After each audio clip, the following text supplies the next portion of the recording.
Budget Chief Crawford and members of the Budget Committee. Thank you for the opportunity to speak. It's nice to see you all again. As you know, I'm Brenda Thompson and I live in Scarborough. And I guess I'm a little bit concerned because it seems that once again we're faced with an austerity budget for 2018. And it looks like poverty reduction, transit services, housing, homelessness, public health, recreation, and climate change must all compete for scarce dollars. Although there's some progress for transit riders with the approval of the 2-hour transfers and a low-income pass and a fare increase for 2018. Pardon me for my cynicism, but is it because it's an election year this year?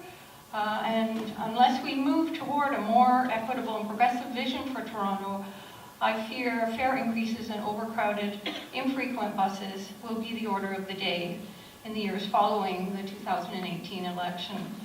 So first, rather than fighting over the crumbs, I urge you to take a good long look at the top 10 unfunded items Social Planning Toronto has compiled and use the tools at your disposal to ensure they are all funded.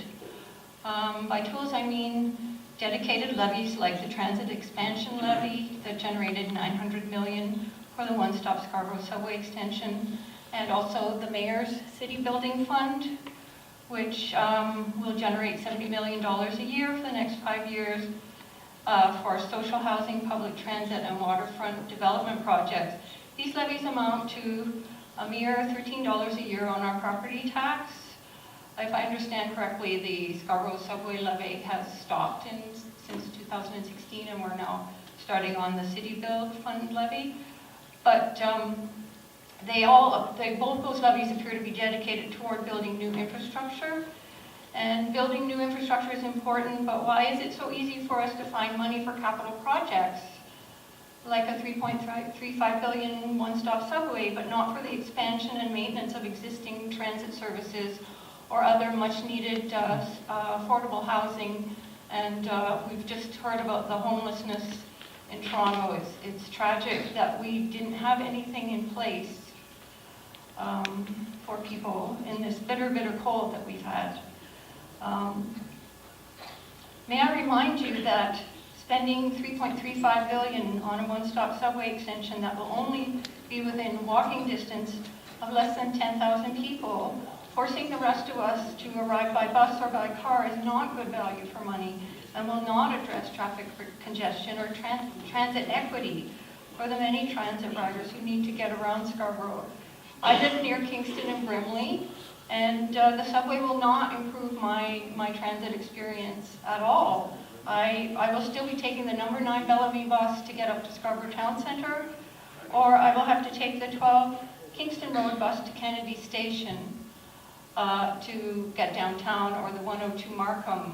Fortunately, the 102 Markham runs every 5 minutes. It's great if you want to go downtown, but for me to get anywhere else in Scarborough, I have to wait 15, 20, 25 minutes to catch a bus. And some very much smarter people than me who study transit will tell you that if you want people to switch to public transit, if you want to make it accessible for them, it needs to run every 10 minutes or less.